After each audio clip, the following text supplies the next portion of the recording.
Yes, thank you, Stéphane, for inviting us here. Meanwhile, running around a little bit and seeing the different things, I still have some questions for you. Because as president-elect of the Digital Dentistry Society, but also as a professor in radiology, we want to keep the academic standards high. Yeah. And so we give neutral advice to our students. But can you tell me how Carestream succeed in making the link between these academic standards and validation and the clinical reality out there in private practice? So I would say that Carestream Dental is a kind of student because we are very cautious on complying with all recommendations that we can receive. You remember Sedentec City recommendation, DDS recommendation that we have seen during the last year Congress. And we have nice articles on that. And very nice article. For us, it's quite important to make sure that products that we are going to produce and put on the market are complying with those regulations. The reason behind is that we need to make sure that we follow the standard and then we help our end user to benefit from the standard. We all know X-ray technology, and I'm coming also from the radiology, is not easy to handle, especially as a dentist in the practice. So our role as Carestream Dental is to make sure that those recommendations are directly embedded in our system for quality, because we are using also specific phantom for calibration in our factory, but also Sedentec's phantom also? Sedentec's phantom, obviously. Very good, very good. And making sure that our end user will benefit from those recommendations. At the end of the day, we are discussing about patient, and we need to make sure, as manufacturer and you as practitioner and professor, that we provide the best patient care. Yeah, for me, the patient is still the most central. And now, meanwhile, understand, because the first time that we met we were talking about head and neck applications. Yes, so it's very interesting that I guess your Carestream family has a whole range now from machines. So can you tell us something more about this, what you could call CS family DNA? Yes, for sure. So when we worked with my team on a new product or trying to improve existing product, we have two ways. First of all, we do what we call, we are a US company, lesson learned. In other words, we audit all our process, all our development, and all our product to see how we can improve them, part of our DNA. Second one is patient and our end user. So we have what we call a voice of customer program, meaning that we collect over the year plenty, tens, thousands of, let's say, feedback from our end user to make sure that we fit in their expectation. I will give you a few examples. Let's discuss about quality. Quality starts obviously with the quality of the production, but also quality is also into the system. When we introduced the CSMAR functionality, we wanted to improve and help to reduce the misinterpretation. And to do that, what we did is that we developed what we call live comparison in order practitioner can see image without processing and with processing. So it helps. A kind of filtering to enhance quality, optimization. Exactly. And it helps to improve the quality of diagnosis. Yeah. Second point is, let's say, staff experience. Depending on the practice, you need to have a unit being very easy to use. So DNA of our CS8200 3D family is to make that after a short period of time, you can use the unit and get the best image quality.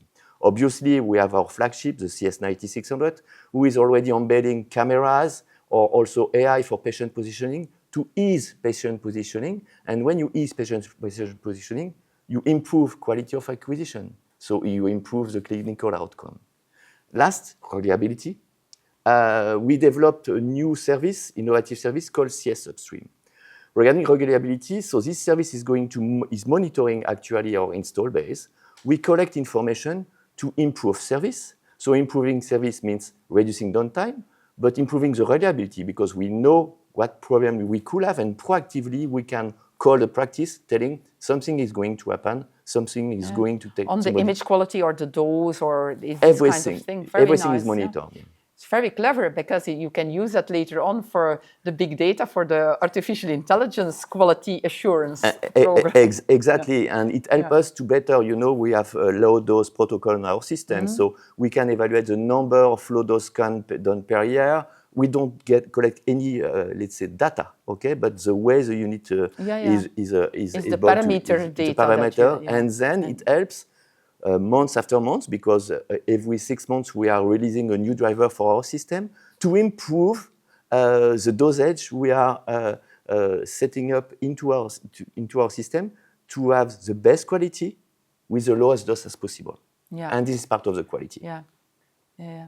I think, for me as a clinician, I'm very happy that you speak and that you put the patient central, because I see the dentist only as the intermediate. We need to help the dentist, but that aim is just to better help the patient. But you put that central, so I'm very happy with that answer. Sorry for that, but for I'm me, very happy. That's how I explain it as well. For me, the dentist is the intermediate person to have a good machine applied in the best possible way and with the highest standards to then have the best, as you say, diagnosis and at a reasonable dose, I will say. Yeah, exactly. And as I forgot to mention, but it's quite important, we do work with society like DDS to improve our system, but also we have internally a pool of dentists working with us. So there are Carestream Dental dentists working in our company,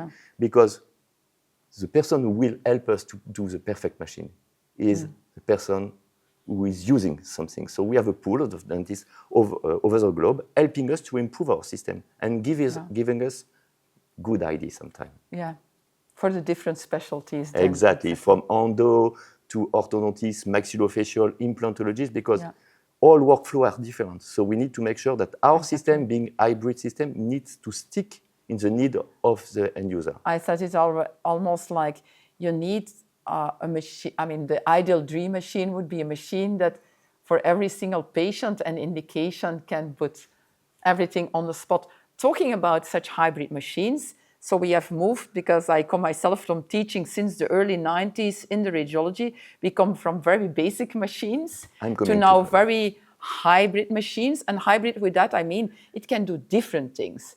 And that brings me to a point where I think, like, can we have one ideal machine, the only machine you need to install in the practice, where you can do everything, like intraoral, panoramic, CBCT? Because seeing dentists and struggling sometimes with hardware, but even more with software, AI is a part solution, but not a solution for everything. So can you comment a little bit on how you see this hybrid machine evolution in the CES family?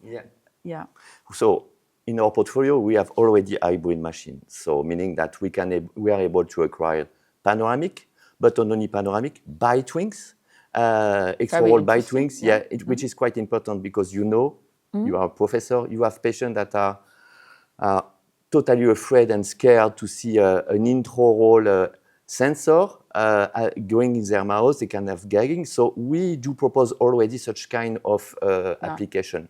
Which is very good, I think, which is really very good. I worked as a periodontologist in the past, and we were trained by Linde's handbooks in Gothenburg. And that means that we had to take 14 intraoral x-rays, and all patients hated us. So I'm very happy that you tell this evolution may be coming. Yes, and already on the market, but we know that the technology is going to move and move and move. Today, the 3D is not used as a first intention because of the dosage, the quality and other, but we can dream. And I'm a dreamer. This is my job to be a dreamer, is that one day you will have the perfect unit enabling to have 3D acquisition, high level at the 10th of percentage of 2D images. Then maybe one day it will have a higher prevalence than today on the imaging process and acquisition in the practice.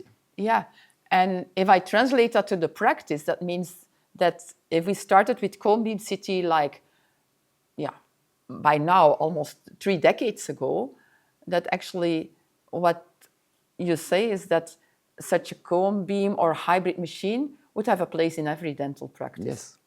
Yeah, totally agree. 15 years ago, I was sales specialist, and my job was to sell. Sorry for being sales guy. And my day was to try to convince dentists to move forward with our small field of view CBCT. And in 90% of the case, the reply was, no, CBCT is not for me. The dosage is too high. This is for high technology department like your department. And it changed now. Dentists understood that the core imaging technology in their practice is a CBCT. And this is also the reason we developed several kinds of CBCT to make sure that we stick to the need of each dentist. Small practice, GP, without managing implant, now are purchasing CBCT because they understood that they can see more that they've never seen before for specific cases. Yeah. If I translate that, that would mean that when I would have met you 10 years ago, which we almost did, yes, actually, we did, yeah. Your recommendations have changed a little bit towards yes. the dentists that come to visit your booths or factory now? Yeah, and what is also important is what we have seen as a change is that now dentists understood that what is key for them is to have only one single, let's say, point of interest in their practice. So in other words, imaging devices and imaging software, because we are discussing about equipment, but an equipment without correct software doesn't mean anything. So we developed something very important to Carestream, a kind of hub, making that as a dentist, and I'm not, as a dentist, I'm able to access to everything I need in terms of imaging, X-ray imaging for Carestream Dental, into only one software. So I just need to learn one software. Now people are not afraid about discussing about software. 15 years ago, when I was discussing with dentists, let's say our generation. My generation, not yours, were telling to me, I don't want to learn software.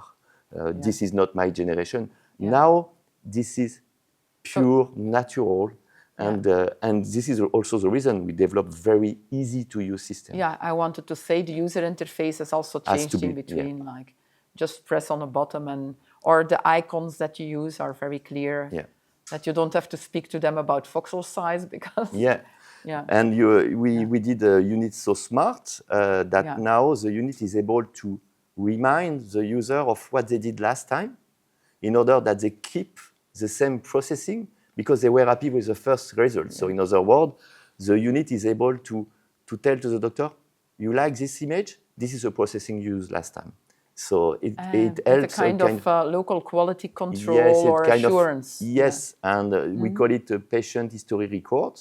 Meaning that you, as a professor, you know that it is very painful having panoramic in different positions with different quality, CBCT not in the scan in the same way. So the unit is set up to always propose the same exposure parameter for a specific patient. And this is a quality, as we say. Okay. Well, Stéphane, thank you so much. I learned a lot from our talk. I think we can talk for hours, but for here, I think, I thank you for the enthusiastic answers to my questions. You're welcome. It's a real pleasure. Thank you. And congratulations once more with the certification. Thank you. It's a great achievement for me as a product manager, but for our team, because it reflects the quality we put inside our system. Yeah, and it reflects a good team spirit probably as well. Okay, thank you so much.